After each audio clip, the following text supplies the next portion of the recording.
¿Sí?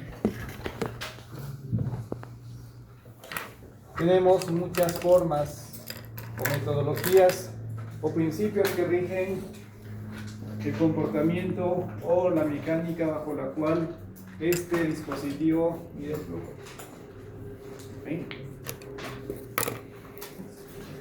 Entre los más principales se encuentran este que se denomina el método dinámico, que como ustedes se dan cuenta, ven en la diapositiva, se fundamenta en la aplicación de la ecuación general de Bernoulli.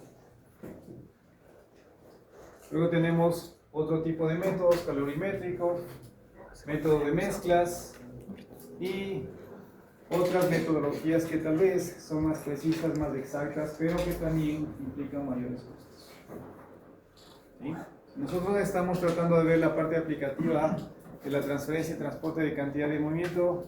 Vamos a centrar nuestra atención en este método dinámico, porque a la larga no es más que la aplicación de la ecuación general de Bernoulli. Ustedes analizan bien la ecuación general de Bernoulli, se habrán dado cuenta que ahí hay una relación directa, o tengo términos en donde existe que una caída de presión que se corresponde con que con un caudal, con una velocidad que se mueve a través del sistema. Esencialmente lo que nosotros vamos a ver es que vamos a concentrar la aplicación de la ecuación general de Bernoulli en torno al dispositivo que nos permite medir un caudal. Y este dispositivo, ¿qué es lo que hace? Generar una perturbación al flujo bastante concentrada. ¿Por qué le digo concentrada? ¿Por qué? Porque el objeto de este dispositivo es que genere una caída de presión brusca, repentina, súbita, medible, cuantificable, y esa caída de presión es sinónimo de ¿qué? De caudal.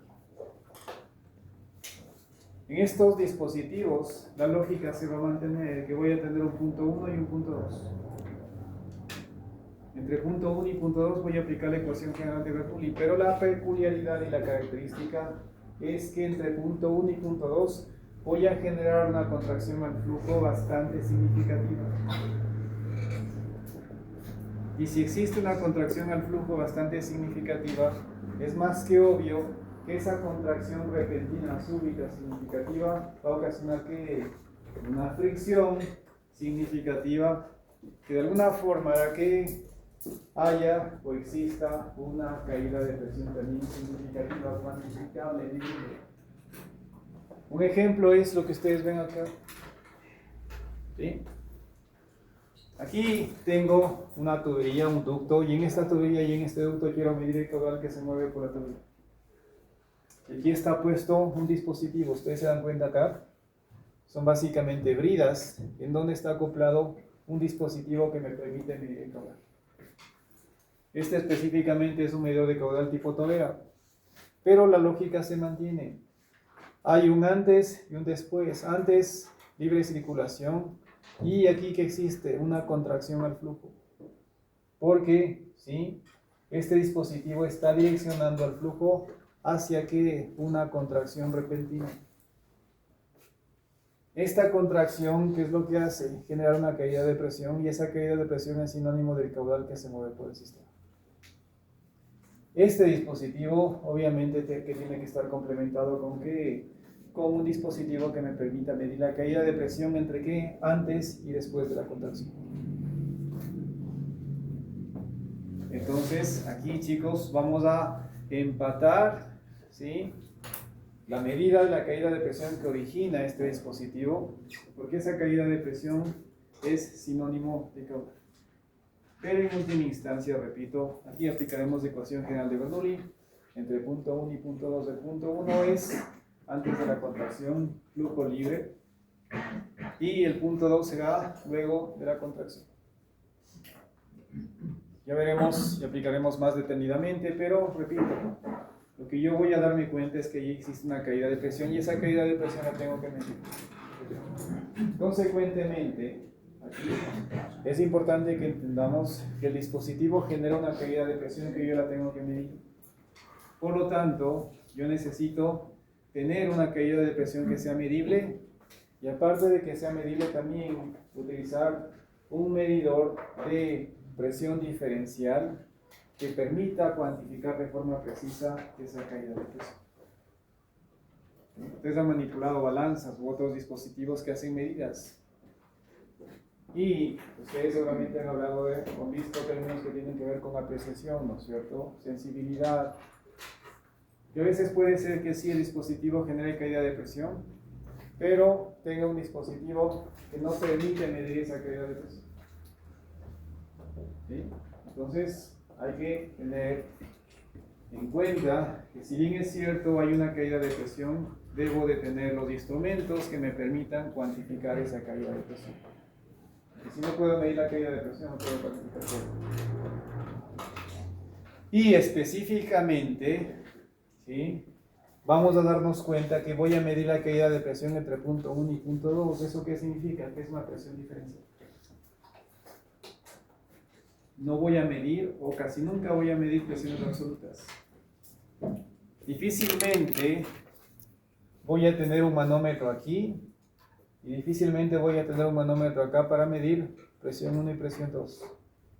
Más bien voy a utilizar, verán que tienen puntos de muestra en donde acoplarán, ¿sí?, un dispositivo o dispositivos que me permiten medir la presión diferencial entre punto 1 y punto 2. ¿Sí? Explicado esto, chicos, ¿sí?, antes que avancemos,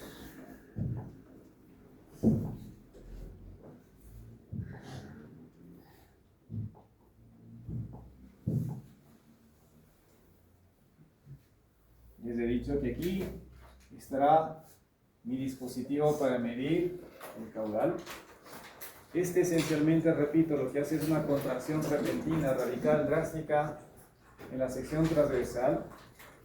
Consecuentemente genera una caída de presión. Y esta caída de presión la voy a medir. Y generalmente voy a utilizar un manómetro diferencial, que se lo puede representar tranquilamente mediante un tubo en humo. Y este dispositivo tiene un fluido manométrico que me permite medir la caída de presión. ¿Cuál es el fluido manométrico que generalmente se utiliza? Mercurio. ¿Sí? Entonces, claro, este punto tiene una presión diferente de la que tenemos acá por el efecto de contracción, como les he dicho, un poco vimos hace un rato. Aquí tengo un medidor que se llama tipo Tobera.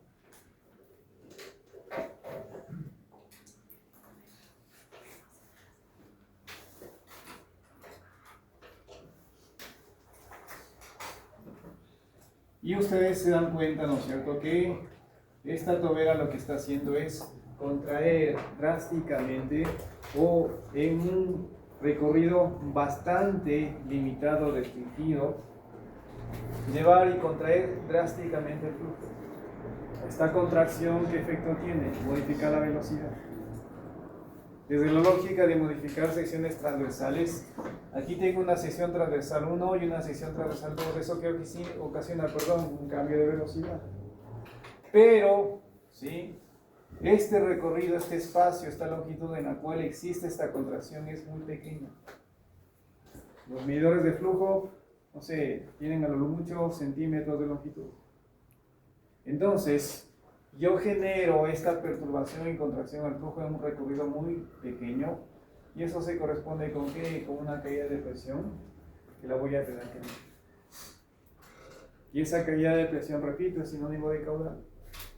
Si bien es cierto, las velocidades cambian, pero la velocidad, el caudal es único, ¿no es cierto? Porque por continuidad, área por velocidad es caudal, que es sinónimo a nivel de fluidos incompresibles o flujos incompresibles de que el caudal es constante. Entonces, aquí el caudal que circula es único, y ese caudal será sinónimo de la caída de presión. Pero repito, ¿sí?, yo voy a utilizar generalmente, en los problemas de los cuales voy a trabajar, aquí voy a poner un manómetro diferencial. Este manómetro diferencial tiene fluido manométrico, ¿sí?, tiene ramales que se acoplan a puntos en los cuales quiero medir la presión. En este punto voy a tener una determinada presión que será diferente del punto 2. pero en términos de presión diferencial se visualizará que el nivel que tengo de mercurio o del fluido manométrico en este ramal será diferente del que tengo. ¿Por qué? Porque las presiones de los puntos son diferentes. En este punto, la presión es mayor que la que tengo acá, por efectos de fricción. Consecuentemente, si tengo más presión, este lado o en este punto habrá mayor presión y hará que el nivel de mercurio baje. En cambio, en este punto la presión es menor. Consecuentemente, el nivel como que de empuje hacia el mercurio será menor y el nivel tendrá a subir. Entonces, ustedes verán que los niveles de mercurio en los ramales de mi manómetro diferencial son diferentes. ¿Y eso qué significa? Que hay una diferencia de presiones entre punto 1 y punto 2. Pero por esta lógica, repito, en este punto mayor presión, ¿no es cierto? Empuja más al mercurio y el nivel tendrá a disminuir. En cambio, en el otro lado la presión es menor. Hace menor empuje, menor resistencia y el nivel tiende a subir respecto de lo que tal vez tenían inicialmente, ¿no es cierto? Cuando no medían la caída de presión, cuando no conectaban los ramales al punto 1 y punto 2, ¿cierto? De alguna forma había un equilibrio en las presiones, por lo tanto el nivel era el mismo en ramal 1 y en ramal 2. Pero cuando ustedes acoplan a los puntos de muestreo por esta diferencia de presiones, necesariamente pasa esto. Y la caída de presión es sinónimo de ¿qué? De esta diferencia de alturas entre ramal 1 y ramal 2. Y claro, ahí ustedes realmente verán que los enunciados de los problemas de los cuales se va a trabajar les dice que se utiliza un manómetro diferencial cuya lectura es, no sé, 15 centímetros de mercurio. Tal vez, no sé, 20 milímetros de mercurio o lo que fuese, o cualquier otro fluido manométrico. Pero, cuidado con cometerme este error de decirme que, si bien es cierto, yo mido la caída de presión en el manómetro diferencial, no sé, pongámosle así, con 5 centímetros de mercurio, cuidado con decirme que esta es la caída de presión. Tienen que corregirla. Que si bien es cierto, yo mido en mi manómetro diferencial esta caída de presión, si yo quiero incorporar esta lectura en mis ecuaciones, tengo que efectuar una corrección. ¿Por qué? Porque la medida no es directa. Porque cuando yo conecto y acoplo los ramales del manómetro diferencial a la tubería, ¿qué está pasando? Que hay fluido que se mueve, o hay fluido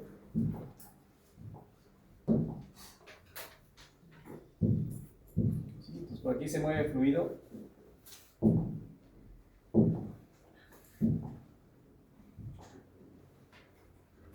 ¿Sí?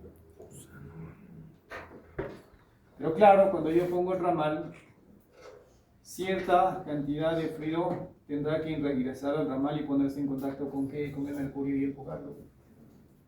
Lo mismo va a pasar acá. ¿Sí? Pues aquí igual, cierta cantidad de fluido tendrá que ingresar al ramal y ponerse en contacto con el mercurio y de alguna forma ejercer distintas o diferentes presiones que luego son medidas. Consecuentemente, aquí hay que hacer un balance desde la lógica de las presiones. No voy a entrar mucho en ese balance, lo pueden revisar en cualquier libro en donde explique la lógica de un manómetro diferencial. Pero esencialmente, ¿sí? Aquí yo tengo que corregir esta lectura para que pueda incorporarla en donde, en la ecuación general de un. Bien, cuidado con decirme esta caída de presión es la densidad, la gravedad, y aquí le voy a simbolizar así la diferencia de niveles en el manómetro diferencial. Esto, chicos, es incorrecto.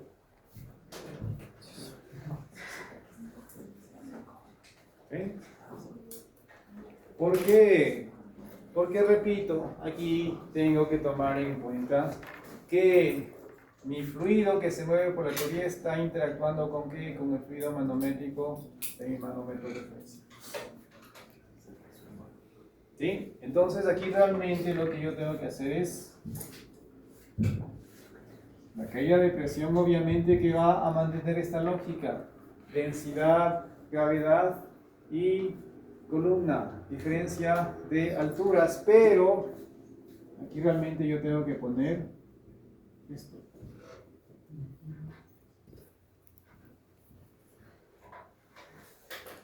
La diferencia de densidades entre quién, el fluido manométrico y el fluido que está moviéndose por la tubería. Entonces, esto es lo correcto, no esto de acá. Esto de acá tal vez se puede aceptar cuando el fluido que se está moviendo por la tubería es un gas. Y claro, bajo esa lógica, el mercurio, ¿qué densidad tiene, chicos? 13,6 o 13.600 kilogramos por cada metro cúbico. ¿El aire qué densidad tiene? Aproximadamente 1,2 kilogramos por cada metro cúbico. 13.600 menos 1,2 no afecta en nada la diferencia. Pero si ustedes están trabajando con agua 13.600 menos 1.000, es significativo. ¿Sí? Entonces, cuando ustedes quieran incorporar la caída de presión en la ecuación general de Bernoulli, esto es lo correcto. Esa es la caída de presión que ustedes están viendo. ¿Sí? Como les decía, cuidado con tomar esta lectura y directamente transformar la presión, porque están obviando la interacción que tiene el fluido con el fluido manométrico. No es que están haciendo una medida directa. No es que ustedes aquí, como les decía, ponen un manómetro y acá ponen otro manómetro. Ahí sí, la lectura es directa en términos de que tengo una medida directa de la presión en el punto 2, tengo una medida directa de la presión en el punto 1, hago la resta y ya tengo el delta P. Pero acá, por la mecánica de cómo estoy acoplando el manómetro, sobre todo esto, aquí algo de fluido va por el ramal y interactúa con el fluido manométrico, lo mismo en el punto 2. Y eso hace que necesariamente tenga que tomar en cuenta la diferencia de densidades en mi ecuación.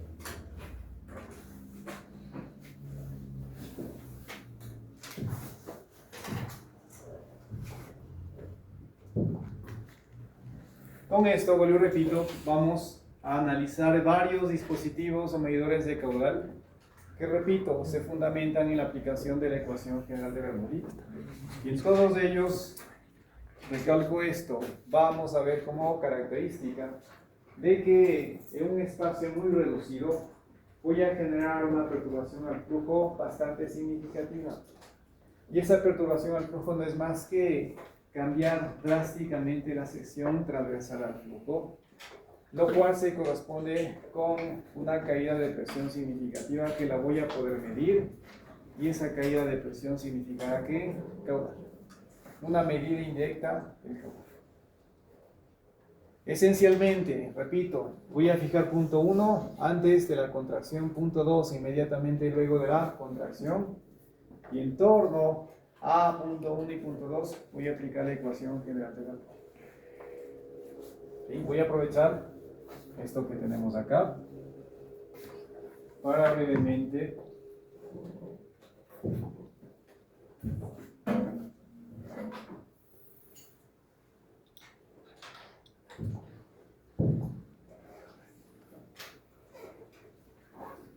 aquí estará mi tubería. Obviamente hay que tener presente que hay un diámetro interno real. En esta tubería incorporaré mi medidor de caudal, ¿sí? Uno que vamos a ver más adelante es tal vez el más sencillo de todos y recibe el nombre de una placa perforada. No es más que una placa que tiene una perforación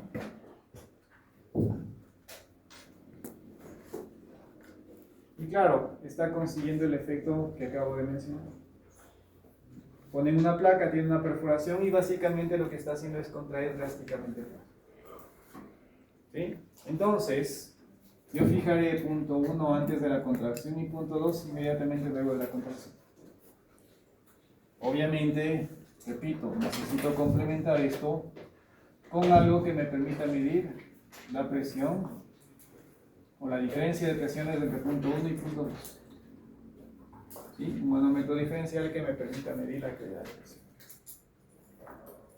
Pero, repito, lo interesante es que yo fijaré punto 1 y punto 2 antes de la contracción e inmediatamente luego de la contracción, y en torno a punto 1 y punto 2 aplicaré ecuación general de gravedad. P2 menos P1 sobre densidad de gravedad. Esto es importante, esto tiene que medirse. Por eso necesito un dispositivo que mida esta caída de presión de forma precisa. Y ahí viene un poco este juego entre, ¿no es cierto?, fluidos manométricos.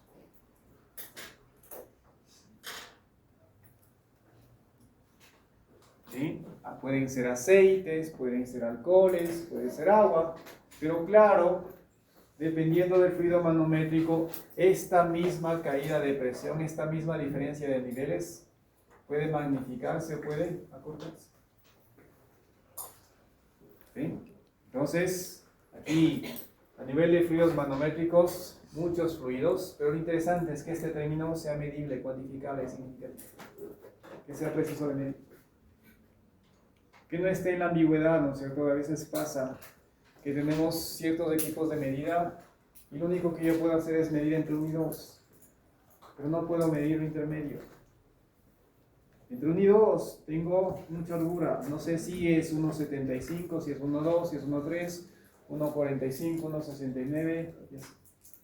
Pues necesito tener mucha exactitud de precisión en la medida. Luego, ¿qué tenemos? Velocidad 2 al cuadrado menos velocidad 1 al cuadrado sobre 2g.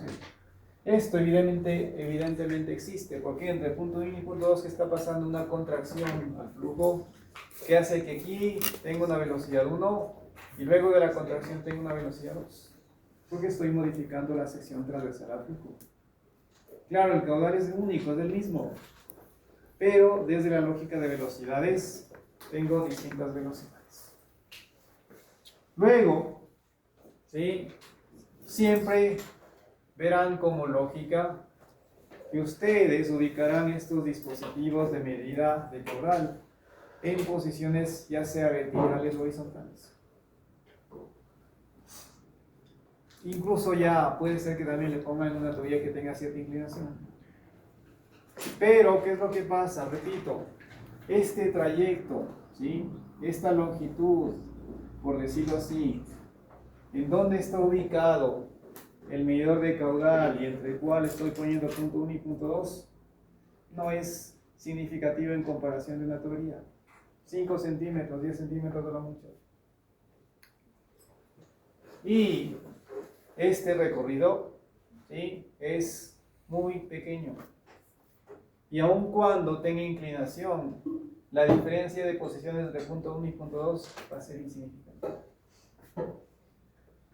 Lo más teórico, lo más simple sería una tubería horizontal que hace que prácticamente punto 1 y punto 2 se encuentren en el mismo nivel. Consecuentemente, ¿qué va a pasar? Que no existe término entre H2 y H1 porque son los mismos. ¿Sí? Entonces aquí H2 menos H1 no existe, será prácticamente igual a 0. Claro, si yo estoy haciendo bibalance en torno a punto 1 y punto 2, ahí físicamente no existe una bomba. Por lo tanto, el término HT no existe. ¿Sí? Y ustedes se darán cuenta que primero yo voy a hacer algo. Voy a suponer idealidad. Nuevamente, este trayecto y este recorrido que hace el fluido a través del medidor de caudal es pequeñito. Si yo lo veo desde la lógica de Fanning, L sobre D, D cuadrado sobre 2G, ¿qué pasa? Que este es muy pequeño. Aun cuando exista factor de fricción de Fanning, obviamente el fluido tiene energía cinética, pero el recorrido que físicamente hace el fluido cuando se mueve a través de punto 1 y punto 2 es muy pequeño. Consecuentemente, esta fricción por movimiento a través del dispositivo, a través de la tubería, es prácticamente insignificante, ¿cierto? Luego tendré que tomar en cuenta esto, ¿no es cierto? Esto sí, eventualmente hay que tomar en cuenta. ¿Por qué? Porque el patrón de flujo cambia drásticamente. Aquí al menos, ¿qué es lo que pasa? El fluido va a chocar con esta pared y cambiará de dirección y luego experimentará que una contracción radical súbita entre tal vez lo que yo puedo identificar, pero claro, aquí puede que por efecto del choque se generen turbulencias, es decir, el patrón de flujo aquí es sumamente caótico. Consecuentemente aquí sí existirá una pérdida menor por efecto del accesorio, en este caso el medidor de caudal, específicamente la placa perforada, y obviamente que tendré posiblemente la opción de calcular la pérdida menor a nivel de ¿qué? De esta constante asociada al medidor de caudal. Pero, ¿sí? Yo puedo hacer algo. En primera instancia, asumir una idealidad. ¿Qué significa idealidad? Que voy a despreciar tanto la fricción por recorrido como la fricción por accesorio. A pesar de que sí exista, sobre todo esto de acá. Pero en un paso inicial, yo voy a suponer idealidad y despreciar todo lo que tiene que ver con fricción. Si yo aplico la ecuación general de Bernoulli, ustedes claramente se dan cuenta que existe que el término de diferencia de presiones, eso tiene que existir porque, repito, el medidor de caudal que hace una contracción significativa al flujo que hace que haya fricción y se visualice y se pueda medir una caída de presión. Entre punto 1 y punto 2 existe una contracción al flujo o una disminución de la sección transversal, por lo tanto hay un cambio de velocidades. Punto 1 y punto 2, repito, prácticamente no tienen diferencia de niveles, por lo tanto H2 menos H1 no existe. Y en primera instancia estoy suponiendo idealidad, desprecio fricción tanto por recorrido como por la perturbación. Pero llego a esta ecuación. Luego, ¿qué puedo hacer? Este cuento ya se lo saben, multiplico por A2 sobre A2, acá por A1 sobre A1 al cuadrado, ¿y qué consigo? Caudal, y el caudal es único. Entonces, bajo esta lógica de idealidad, yo puedo calcular que una velocidad ideal, o en su defecto, un caudal ideal.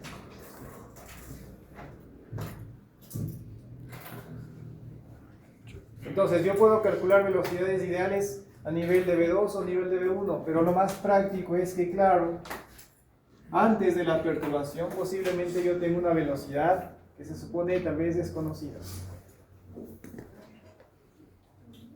El antes todavía no hace que el fluido experimente fricción por recorrido y por la presencia del medidor de caudal. Por lo tanto, tal vez no sea de mucho interés esta V1.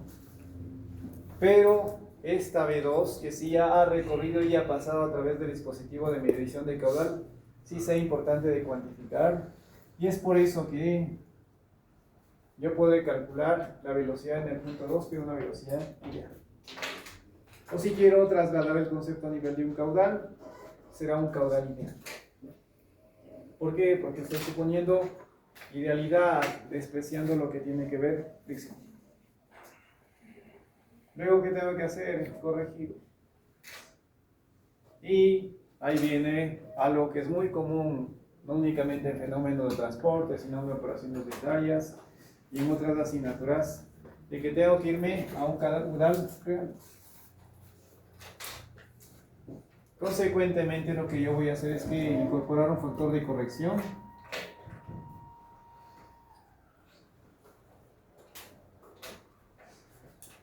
¿Sí? Que es un coeficiente que me permite corregir ese caudal ideal. Lo mismo será tal vez a nivel de una velocidad. La velocidad real 2 es igual a un coeficiente que le voy a llamar un coeficiente de velocidades, multiplicado ¿por qué? Por la velocidad 2 ideal.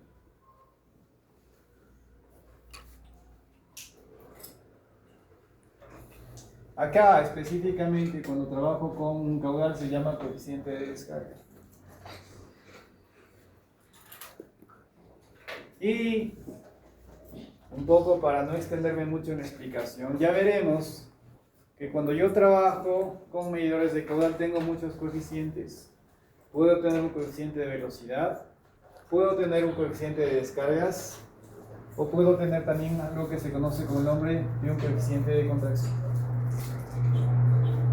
¿Sí? El coeficiente de velocidad, repito, ¿qué hace? Me permite corregir la velocidad ideal. El coeficiente de descarga, corregir el caudal ideal. Y este coeficiente de contracción, un poco su nombre ya lo explica, básicamente refleja el efecto de contracción que estamos consiguiendo por efecto de la presencia del medidor de caudal. ¿Okay? Aquí en el coeficiente de contracción vamos a tener que hacer ciertas acepciones, ¿sí?, que van a depender del medidor de caudal con el cual se vaya a trabajar. Porque desde una lógica y perspectiva ideal, claro, este coeficiente de contracción, lo lógico sería que compare la sección transversal, ¿no es cierto?, antes de la contracción y luego por efecto de la contracción. Sería fácilmente cuantificable, ¿no es cierto? Si yo tengo el diámetro interno de la tubería y tengo el diámetro de la perforación, calculo las secciones transversales y comparo esas secciones transversales y tendría este coeficiente de contracción. Pero eso es una visualización muy idealista y en ciertos casos puede cumplirse y en otros casos no. Específicamente acá haremos una extrapolación o extenderemos el concepto. ¿Por qué? Porque aquí, chicos, cuando yo tengo esta placa perforada, no es que el fluido viene, cambia de dirección, experimenta la contracción y automáticamente se expande. Aquí hay una especie de efecto de inercia que hace que, aun cuando el fluido atraviese el orificio, recorra un poco, incluso se contraiga un poco más del flujo. Y una vez atravesado el orificio, a pesar de que haya atravesado el orificio, por este efecto de inercia, ¿sí?, el flujo siga contrayéndose. Y tenga un recorrido luego del orificio y empiece a expandirse. Esto se conoce con el nombre del efecto de vena contracta. Y específicamente, yo tengo que irme a este punto. Aquí es la ubicación exacta de mi punto para el balance. ¿Sí? Y esto tiene mucho que ver, repito, con la característica de la placa perforada. Es simplemente una perforación. Es una obstrucción directa al flujo, que repito, por la característica del flujo, no es que inmediatamente luego de que atraviese el orificio se expande, sino que por el efecto de inercia, ¿cierto?, es como un chorro interno que se genera. Ese chorro tiene inercia y sigue experimentando los efectos de esa inercia para ir disminuyendo su sección transversal, el efecto de contracción. Recorre un poco más y luego sí empieza a abrirse. Consecuentemente, yo tengo que ubicar el punto acá, ¿no? Y esto se conoce como el nombre de vena contracta y ahí tendremos que hacer algunas correcciones que un poco, sobre todo en esta constante de contracción, tendrá que tener otro enfoque. Pero en otros dispositivos manejan muy adecuadamente este efecto de contracción y vemos que bajo esa lógica de manejo de la contracción no tendremos que tomar en cuenta la vena contracta. Pero en todos los medidores de caudal que vamos a revisar, la lógica es esta. ¿Sí? Primero, idealidad para calcular una velocidad ideal o un caudal ideal, y luego corregir mediante un coeficiente, y ese coeficiente no es más que tal vez el símil de que de esta constante, pero realmente estos coeficientes que me permiten a mí pasar de un caudal ideal o pasar de la idealidad a la realidad van a ser propios y característicos de que de los dispositivos, de los medidores de caudal con los cuales vamos a trabajar. Y ahí estará la diferencia, chicos, entre los distintos medidores de caudal. Porque en unos casos ustedes verán que estos coeficientes van a ser muy próximos o cercanos a la unidad. ¿Qué significará ello? Que es muy poca la fricción que están generando. Consecuentemente, tal vez la caída de presión que originen sea también muy pequeña. Consecuentemente, necesitaré que dispositivos que me permitan medir esa caída de presión de forma muy precisa. Porque si es pequeña la caída de presión, necesito más sensibilidad, más de exactitud de la medición. No es lo mismo medir, ¿no es cierto?, 5 milímetros de mercurio de caída de presión a que mida 50. ¿Sí? Poniéndolo a nivel de escalas, tal vez si yo quiero medir 50, me sirve un dispositivo que vaya variando de 10 en 10, 10, 20, 30, 40, 50. Pero si ese mismo equipo lo quiero medir, utilizar para medir 5 milímetros de caída, ese equipo no me va a medir, me mide 10 directamente. Entonces, ahí se acopla mucho la sensibilidad, la exactitud con las características del equipo, y ahí se va a correlacionar, y podrán ver sobre todo esta característica que correlaciona o que caracteriza al equipo a nivel de estos coeficientes. En unos casos, repito, muy cercanos a la unidad, se verán 0,97, 0,98, 0,96, y en otros casos verán 0,5, 0,65. ¿Sí? Uno muy cercano a la idealidad del otro, que se aleja bastante. En el uno tendré que poner un medidor de caída de presión bastante sensible, bastante exacto, en el otro no mucho. ¿Y esto qué lleva? A que ligado a los medidores de caudal hay sencillez en el principio de utilización, pero muchas de las veces esa sencillez sacrifica que estos coeficientes, y también va ligado a lo que es costos. Por ejemplo, en esta placa perforada, yo no le veo mucha tecnología. Con una placa, le hago un hueco, le pongo una tubería y ya está. Pero ocasiona mucha fricción, mucha caída de presión. Por eso, un valor típico a nivel de estos coeficientes para un medidor de placa perforada es alrededor de 0,7, 0,65. Construcción fácil, ¿sí? No muy difícil de ubicar en la tubería, ¿sí? Pero también algo que caracteriza esto es que no es muy costoso, sin embargo, tiene el efecto de que genera mucha fricción. Tendremos un opuesto y vamos a ver con esa bola que sea el medidor de Tobera. El medidor de Venturi. ¿Sí? Ese medidor de Venturi, que vamos a ver, es básicamente como dos conos invertidos que van regulando y disminuyendo gradualmente la contracción y también luego la expansión. Ahí no hay efecto de vena contracta. ¿Por qué? Porque la forma o el detalle constructivo del medidor de Venturi hace que gradualmente haya la contracción y gradualmente haya la expansión. Ese medidor de Venturi se caracteriza por coeficientes que están en el orden de 0,96 y 0,97. Casi no hay fricción. Como casi no hay fricción, es muy poca la caída de presión y necesito complementar con qué, con un instrumento exacto para medir la caída de presión. Consecuentemente, ahí tal vez, si bien es cierto, se caracteriza por una pequeña fricción, caída de presión, se complementa con el hecho de que es muy costoso.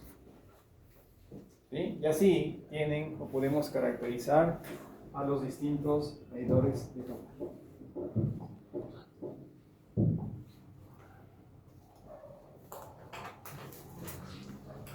Entonces, vamos con el primer medidor de caudal, vamos con el medidor de Venturi, el famoso venturímetro. ¿Sí? Como les decía, esencialmente es como que yo tuviese dos conos.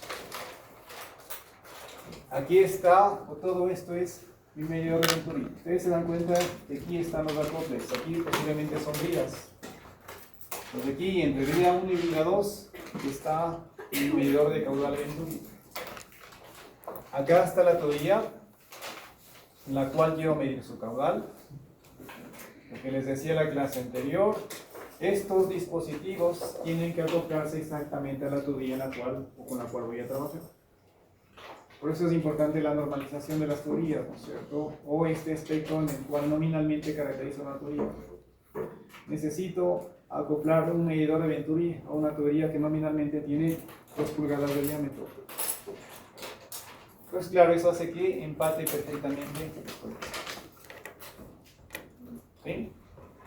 Luego, ustedes se dan cuenta que ya el medidor de Venturi, obviamente que empata perfectamente con la tubería, pero su detalle constructivo hace que aparezca esta especie de primer cono que va disminuyendo y regulando gradualmente la contracción. Ya no es brusco como una placa perforada en donde, pum, pared, chocaba, cambiaba de dirección, los patrones de flujo se alteraban significativamente y direccionaban a que vaya por la perforación. Pero aquí el flujo prácticamente está siendo controlado y de alguna forma es una contracción gradual, no es una contracción brusca. ¿Sí? Entonces direccionan y nuevamente ¿qué pasa? Que viene el efecto de expansión. Y nuevamente la expansión no es brusca, es controlada. El detalle constructivo del medidor de Venturi hace que la expansión sea gradual. Pero claro, igual, aun cuando yo tengo una contracción brusca, ustedes se dan cuenta que el punto 2 no está aquí en el punto exacto en donde existe la expansión. Nuevamente puede que exista este efecto de vena contracta, un poco el efecto de inercia, y claro, está ubicado un poquito luego en donde existe este cambio de sección transversal. ¿Sí? Entonces, aquí está ubicado el punto 2, pero repito, la característica de este medidor de Venturi es que la contracción y la expansión al flujo es gradual, controlada. Pero existe la contracción. Punto 1, punto 2. Entre punto 1 y punto 2 aplicamos la ecuación general de Bernoulli. Suponemos condición de idealidad y por eso aquí ustedes ven que se plantea la ecuación para calcular ¿qué? El caudal.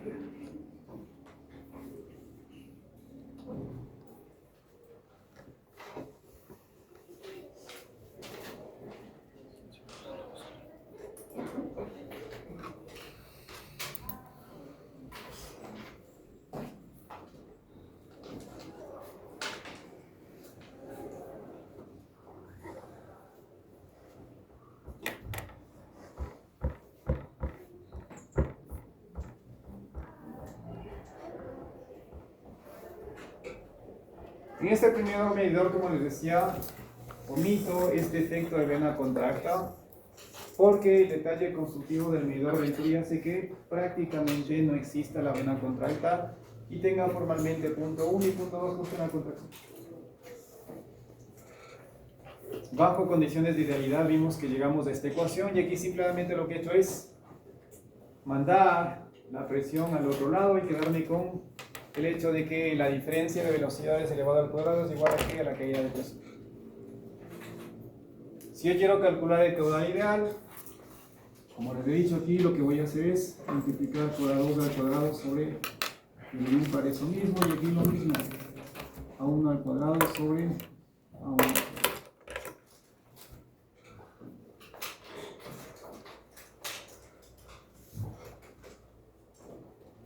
Con esto dando que ya tengo aquí caudal al cuadrado sobre A2 al cuadrado menos caudal al cuadrado sobre A1 al cuadrado sobre, y de aquí despejamos el caudal.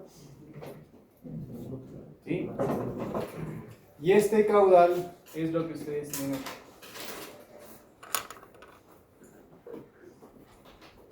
Ustedes sacan factor común el caudal, ¿no es cierto? Ahí les queda P1 menos P2, 2 veces la gravedad, ahí se va a simplificar la gravedad, solo les queda. O aquí, para que no se pierdan, este símbolo que está escrito acá es la multiplicación de la densidad por la gravedad. ¿Sí? Entonces despejamos de esa ecuación el caudal. Como estamos despreciando la fricción, estamos en un escenario ideal, por eso aquí caudal ideal.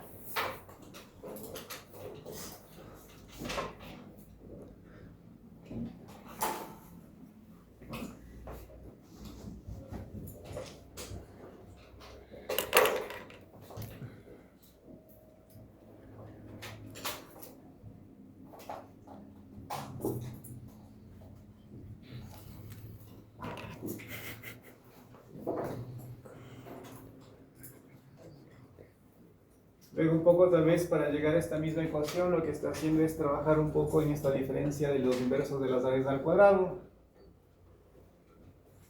Y, ¿sí?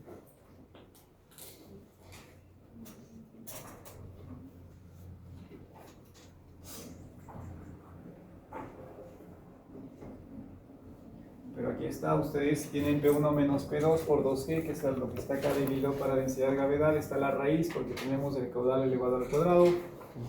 Y un poco tal vez trabajando en esta diferencia de los inversos de la raíz al cuadrado, se genera este término. La lógica de generar ese término es que se vea este efecto de contracción. Y aquí generar el concepto de un coeficiente de contracción.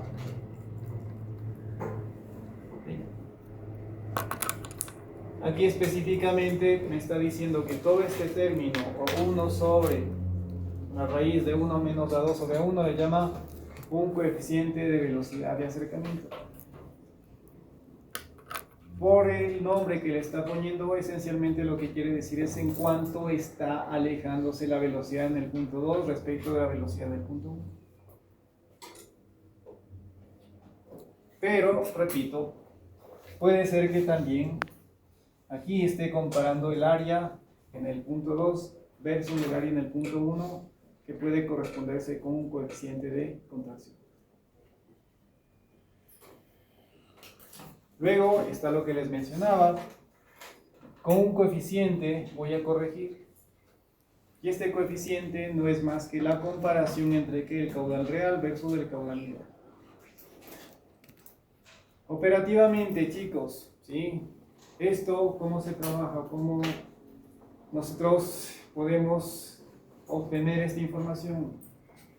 Nuevamente, los fabricantes, quienes fabrican, producen estos dispositivos, tienen en sus instalaciones bancos de pruebas y tienen la capacidad de medir de forma exacta este coeficiente de descarga. Pero, por esta fórmula es sencilla. ¿Sí? Yo monto, generalmente estos fabricantes, los que producen estos medidores de caudal, tienen bancos de pruebas y estos bancos de pruebas utilizan como fluido de trabajo el agua. Fluido universal, cuyas propiedades físico-químicas se conocen con mucha exactitud. Entonces, ellos de forma muy precisa, ¿qué hacen? Hacen moverse a través de, no sé, una tubería que está acoplada a un medidor de Venturi, agua. Y al final, ¿no es cierto?, de forma muy exacta pueden medir el caudal. Si al final de este medidor de Venturi, ¿no es cierto?, pongo de forma muy didáctica, toman una probeta y con un cronómetro miden, ¿no es cierto?, volumen por unidad de tiempo, ¿qué pasa? Están midiendo el caudal. Pero ese caudal que lo miden al final, ¿qué es? Es el caudal real. ¿Por qué? Es un caudal que físicamente realmente lo están midiendo. Si ustedes ya conocen el caudal real, nada les impide a ustedes que cuantifiquen y determinen qué es el caudal ideal. Porque el caudal ideal es simplemente esta fórmula. En donde lo único que necesitan son que diámetros de la tubería, diámetros, aquí les llama de la garganta del medidor de Venturi, y pueden proyectar y estimar este caudal ideal.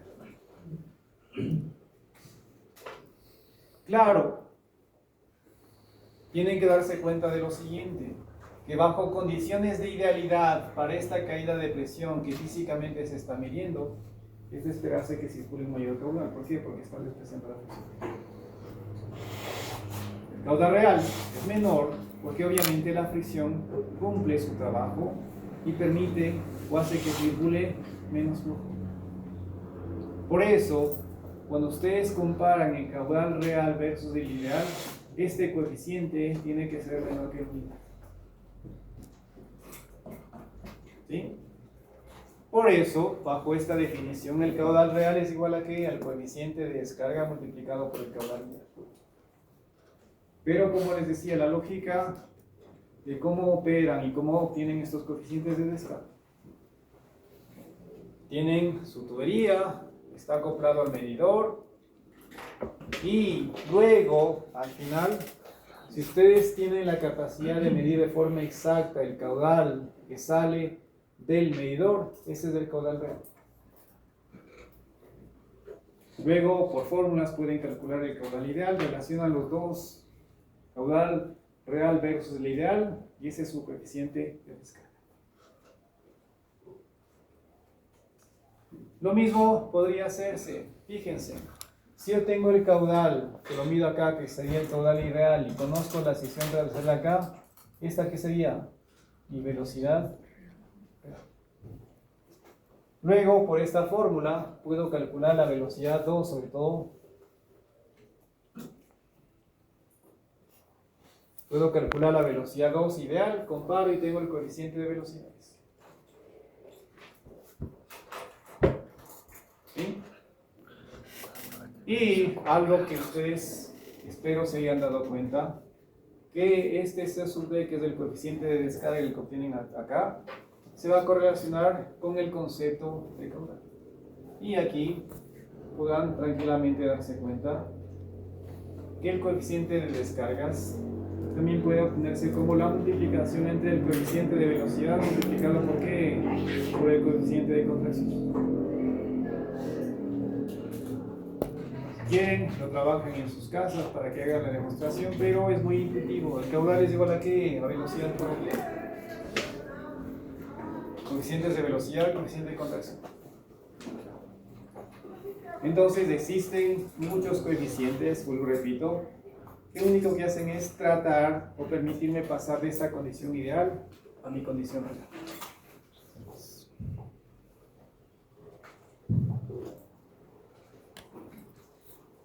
¿Sí?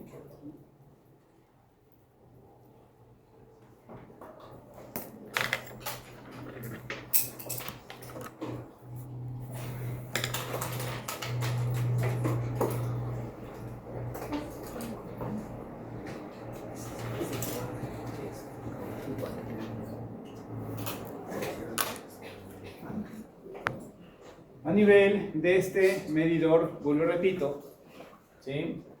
Tiene esta característica, dos conos invertidos que se acoplan. Y la característica de estos conos invertidos es que ocasionan y promueven que una contracción gradual y también su expansión es gradual. ¿Qué consigo con esto? Minimizar la fricción.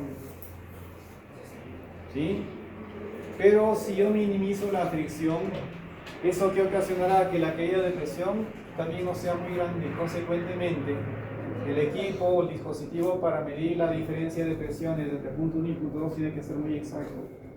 Y por eso esto hace que vaya incrementando el costo de este dispositivo. La construcción también es bastante complicada. Repito, pongo como contraste o comparación que la placa perforada. La placa es simplemente hago un hueco y ya está. Acá tengo que tener detalles constructivos un poco más complejos que hacen que el incremento en el costo también sea significativo. Pero, por otra parte, se dan cuenta que la fricción es pequeña y eso hará que específicamente a nivel de un coeficiente de descarga al CD, aquí tenga coeficientes que estén en el orden de 0,96, 0,95. ¿Ven?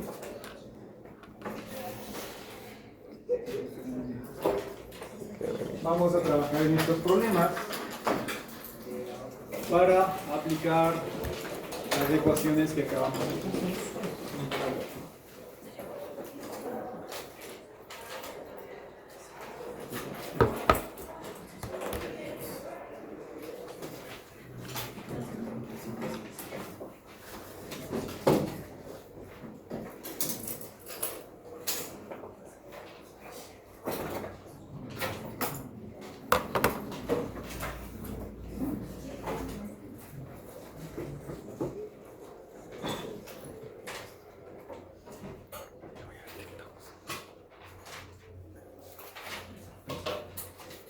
Primer problema.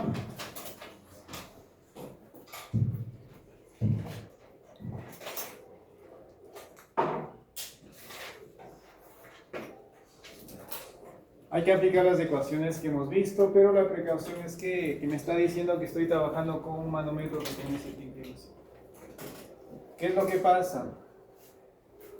La posición normal de un manómetro diferencial es un tubo en U que está en posición vertical. ¿Sí? Entonces, claro, como les decía, acá empuja más, aquí empuja menos, se genera una diferencia de alturas en el fluido manométrico. Pero en ocasiones puede ser que esta medida sea muy pequeña. Y yo necesito, vuelvo y repito, tener una medición exacta. Entonces, ¿qué es lo que hago? Inclino esto, ¿sí? La lógica se va a mantener, de que empuja más y de que empuja menos, pero lo que está haciendo es medir la caída de presión ya no en términos horizontales, sino a nivel de esta escala. Pues la escala realmente la tengo acá. Entonces aquí estoy midiendo la caída de presión. Es como que, ¿no es cierto?, estamos poniendo una lupa. Aquí la caída de presión era muy pequeña, no tenía mucha exactitud en su medida, pero si la inclino, estoy ampliando la escala y estoy midiendo esa caída de presión en la inclinación o a nivel de la inclinación. Un poco si le quieren poner como un triángulo, estoy trasladando esta medida a esta escala de acá. ¿Sí? Y por esa misma lógica ya les estoy dando la solución o qué es lo que tienen que hacer. Si yo quiero hacer mi balance y quiero calcular exactamente la caída de presión, ¿qué medida tengo que utilizar? Esta, no de acá.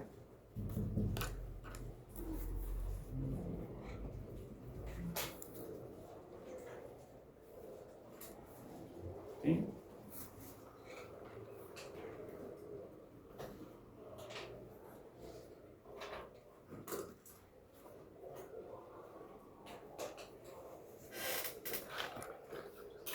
Lo demás, haciendo uso de las ecuaciones que ustedes ya conocen. Entonces aquí trigonométricamente, ¿qué es lo que tengo que hacer? Trasladar esta lectura obtenida en la hipotenusa en sentido vertical, que es lo que realmente me sirve.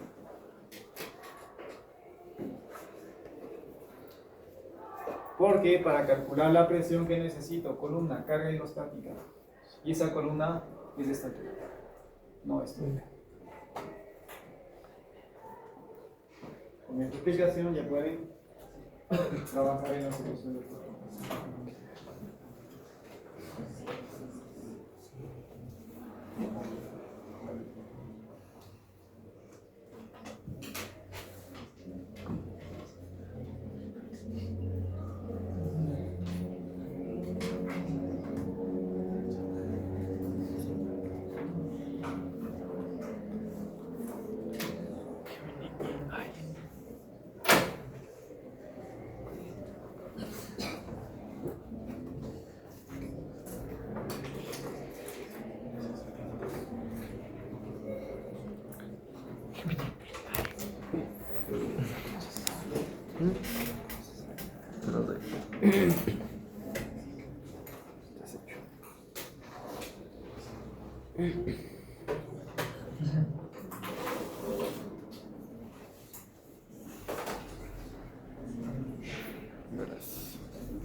Tienes que hacer tu triangulito.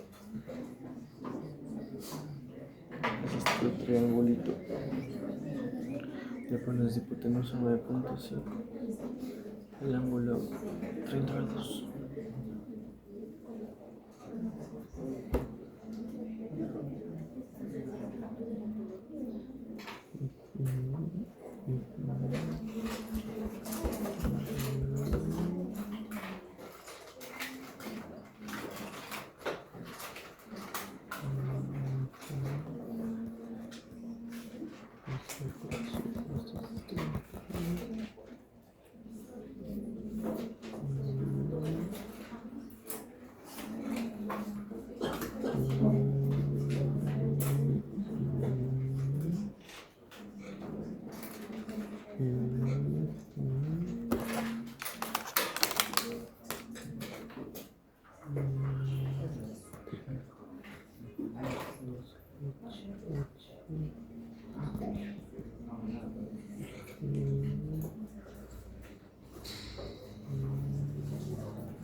claro. Es lo mismo. Aquí tienes que poner complementario. 60, 30, 90. Aquí es 90. 93 son 12, aquí va a ser 60. Aquí va a estar diciendo la causa. Es física 1, ¿no? Diferente. Geometría. ¿Sabes? Nivelación. Ni idea, mijo, ya pues ese. No hay medio.